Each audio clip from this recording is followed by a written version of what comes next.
था पर परमेश्वर की सामर्थ को नहीं जानता था। आप पढ़ेंगे पहले अध्याय से तो वहां पे लिखा है यशा कभी भी किसी जाति को देखता, अन्य जाति को देखता था, यशा किसी भी लोगों को देखता था जो पाप करते थे, वो सीधा उनको कहता था हाय तुम पर, क्योंकि वचन में लिखा है तुम दोष मत लगाओ कि तुम पर दोष लगाया जाए। वो सीधा कहता है हाय तुम पर। जैसे ही आप तीसरे अध्याय से आगे पढ़ोगे तो वहां पर यशा कहता है हाय मुझ पर। मैं आपसे एक बात कहना चाहता हूं, जो व्यक्ति लोगों को कहता था हाय तुझ पर, हाय तुझ पर, हाय तुझ जाति पर, हाय तुम लोगों पर, वो क्यों कहता है कि हाय मुझ पर? क्योंकि उस समय वो परमेश्वर की सामर्थ को जान गया था। उस समय उसने परमेश्वर की सामर्थ को जाना, उस समय परमेश्वर की आवाज को जाना, क्योंकि जब परमेश्वर ने उससे बातचीत किया तो उसने परमेश्वर की सामर्थ को जाना। और उसी के बाद जब हम देखते हैं तो हर बार वो यीशु मसीह के बारे में लिखता है। क्यों एक व्यक्ति ऐसा बदल गया? क्योंकि मेरे भाई बहनों, जब परमेश्वर हमारे जीवन में आशीष करता है तो हमारा जीवन बदल जाता है। पर मैं आपसे एक बात कहना चाहता हूं, आज लॉकडाउन के बीच में आपके लिए एक बहुत अच्छा मौका है, बहुत अच्छा मौका परमेश्वर ने आपको दिया है कि ताकि आप अपने जीवन को तैयार कर सके। कहीं ऐसा ना हो कि वो समय आ रहा है, वो समय आ जाए जैसे 10 कवारियों की तरह 5 रह जाए और 5 चली जाए। मेरे भाई बहनों, मैं ऐसा नहीं चाहता हूं कि आपका मन तो, आपकी आत्मा तो तैयार है पर शरीर सोए हुए हैं। आइए इसी के साथ मैं आपके सामने एक और वचन रखता हूं तो आप बहुत अच्छे गहराई से जान पाएंगे। रोमियो की पत्री उसका 14 अध्याय हम निकालेंगे। रोमियो की पत्री उसका 14 अध्याय उसका 8 वचन में, यदि हम जीवित हैं तो प्रभु के लिए जीवित हैं। कितने लोग आज अपने जीवन को ये प्राउड करते हैं कि आज हम प्रभु के लिए जीवित हैं। आज आप अपने अपने घरों में सुरक्षित हैं तो आज आप प्रभु के लिए सुरक्षित हैं, क्योंकि प्रभु आपके जीवनों में कार्य करना चाहता है। प्रभु आपके जीवन को तैयार करना चाहता है। प्रभु आपके जीवन को आगे बढ़ाना चाहता है, क्योंकि परमेश्वर चाहता है कि मैं अपने लोगों को आगे बढ़ाऊं। वो लिखा है, और यदि मरते हैं तो प्रभु के लिए मरते हैं। अगर हम मर भी जाते हैं तो किसके लिए मरते हैं? प्रभु के लिए मरते हैं। प्रभु का धन्यवाद हो, क्योंकि परमेश्वर का वचन कहता है जो मेरे लिए मरेगा वो जीवित पाएगा, और जो खुद के लिए मरेगा वो नाश हो जाएगा। मैं आपसे कहना चाहता हूं, आज हमें प्रभु के लिए मरना है, अपने लिए जीना नहीं है। बहुत सारे लोग ऐसे हैं जो अपने लिए जीते हैं। मैं आपसे कहता हूं, किसी भी व्यक्ति को आप कह दीजिए कि तेरा चेहरा ठीक नहीं है, तेरा शरीर ठीक नहीं है, मैं आपसे एक बात कह देता हूं, वो अपने जीवन को इस बात को सोच सोच को अपने जीवन को बहुत डीपली ले जाएंगे और इस बात को सोचते रहेंगे, और शैतान उनके उन्हीं बातों में फंसा के रखेगा, और 4-5 दिन तक वो इसी बात को सोचते रहेंगे कि उस भाई ने मेरे को ऐसा क्यों कहा था। क्या सच में मैं खूबसूरत नहीं हूं? सच में मेरा शरीर ठीक नहीं है? पर प्रभु, इस चीज से प्रभु को कोई मतलब नहीं है। प्रभु सिर्फ एक ही बात चाहता है, आपकी उपस्थिति प्रभु के सामने बनी रहे।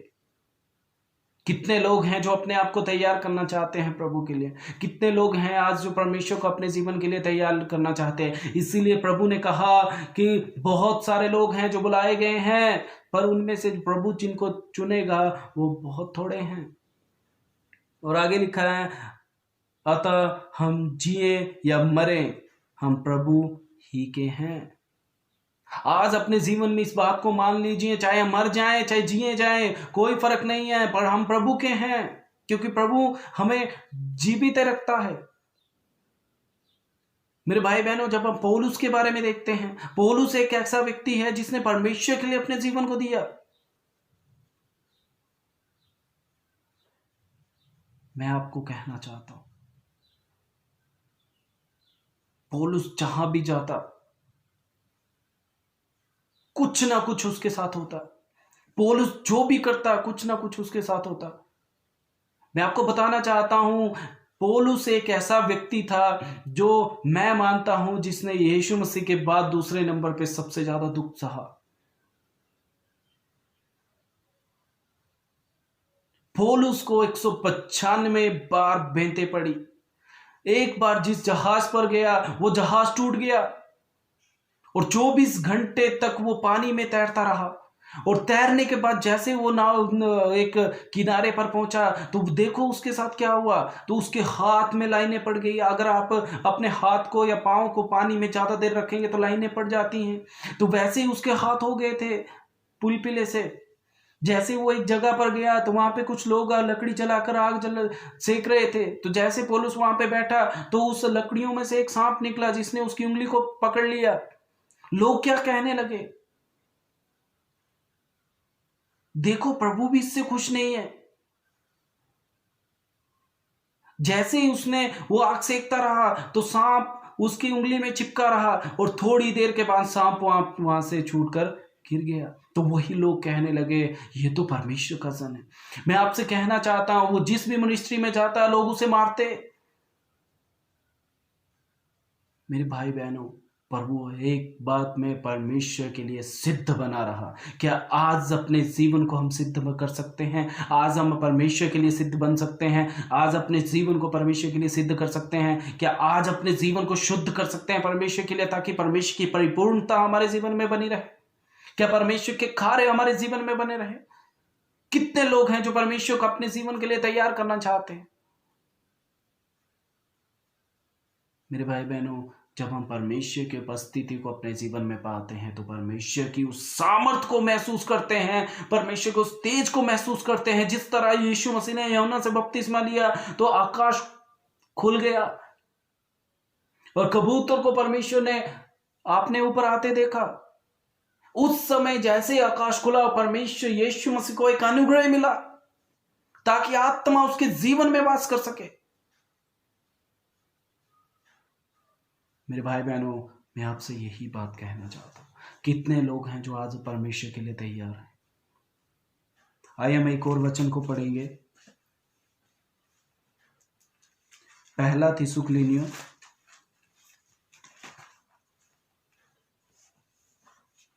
थिस्सलुनीकियों उसका 5 अध्याय उसका 18 और 19 पढ़ेंगे।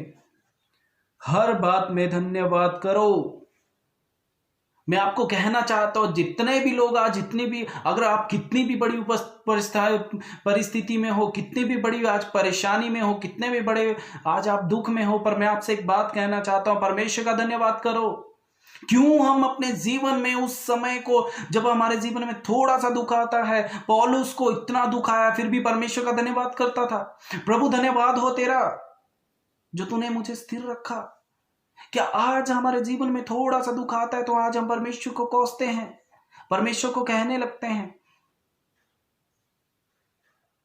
क्योंकि तुम्हारे लिए मसीह यीशु में परमेश्वर की यही इच्छा है, क्योंकि परमेश्वर में तुम्हारे लिए यही इच्छा है कि तुम परमेश्वर का धन्यवाद करो, अपने जीवन को परमेश्वर की ओर लगाओ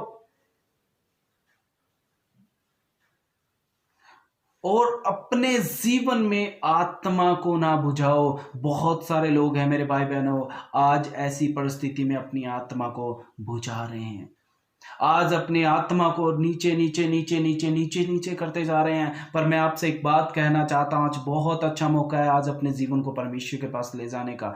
बहुत अच्छा मौका है आज अपने आप को तैयार करने का। और लास्ट में एक वचन पढ़ेंगे, उसके बाद हम समाप्त करेंगे।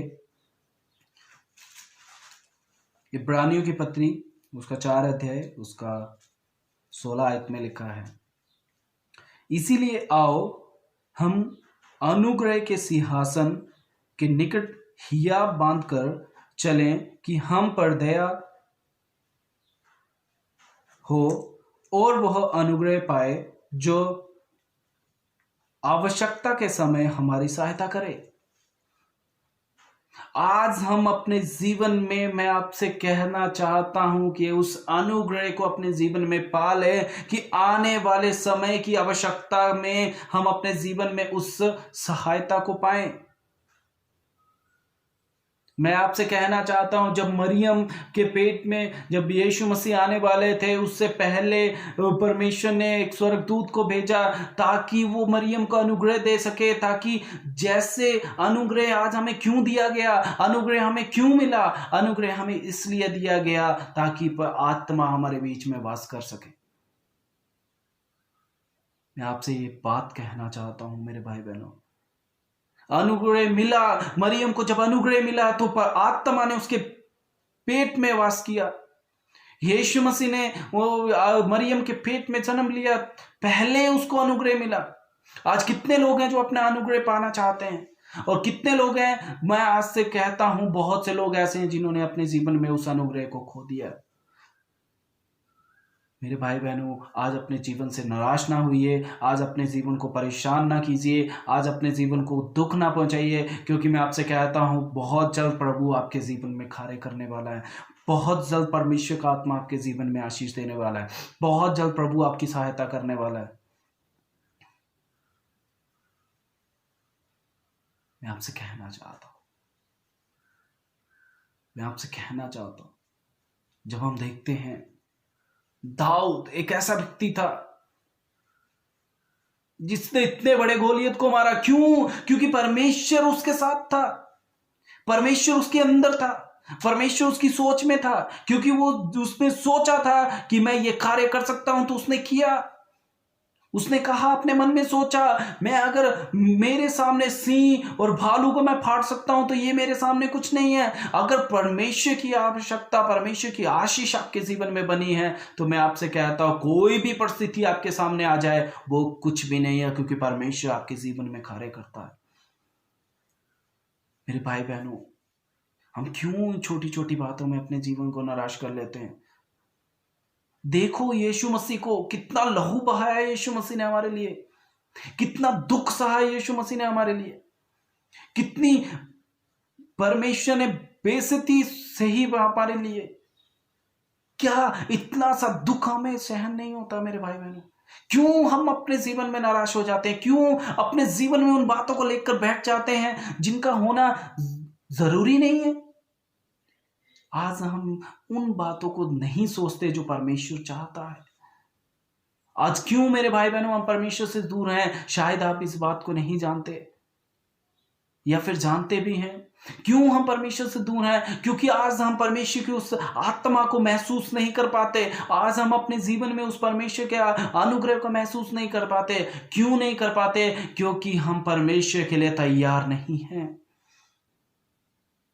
बहुत से लोग कहते हैं कि पवित्र आत्मा, पवित्र आत्मा, पवित्र आत्मा, पवित्र आत्मा आ गया, पवित्र आत्मा छू लिया, पवित्र आत्मा छू लिया, पवित्र आत्मा ऐसा कर लिया। मेरे भाई बहनों, मेरे को एक चीज समझ नहीं आती। अगर पवित्र आत्मा आपके जीवन को छूता, पवित्र आत्मा आपके जीवन में आता, पवित्र आत्मा आपके मन में आता, तो मैं कहता हूं आज आपका चरित्र बदल जाता।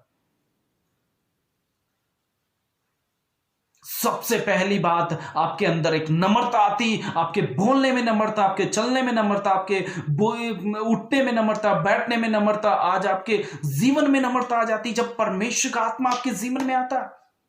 अब किस तरह कहते हैं कि हम परमेश्वर के लिए सिद्ध हैं? हमारे अंदर से खाली हैं पर कहते हैं हम सिद्ध हैं। मेरे भाई बहनों, जब तक हम अपने जीवन में परमेश्वर की आत्मा को महसूस नहीं कर सकते, जब तक हम परमेश्वर का अनुग्रह हम अपने जीवन में नहीं ले सकते, तो हम अपने आप को कैसे सिद्ध बना सकते हैं? मेरे भाई बहनों, आज अपने जीवन को तैयार करें, अपने आप को तैयार करें और परमेश्वर की उस उपस्थिति को अपने जीवन में जानें। आमीन। आइए हम प्रार्थना करेंगे। धन्यवाद करते हैं सर्वशक्तिमान परमेश्वर पिता, हम सब अपने हाथों को उठाएं और परमेश्वर से दुआ मांगे कि प्रभु हम सबको आशीष दे, और इस समय प्रभु हमें तैयार करे और हमें आशीष दे, अनुग्रह दे, और हम अपने जीवन में प्रफुल्लित हो।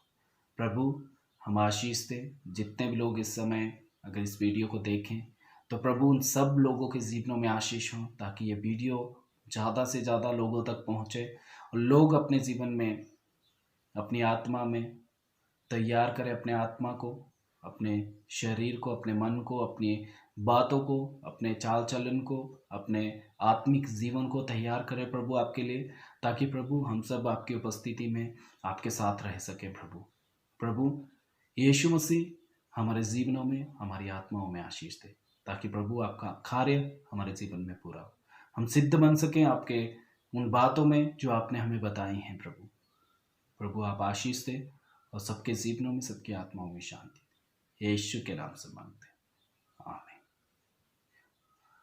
सबको जय मसीह।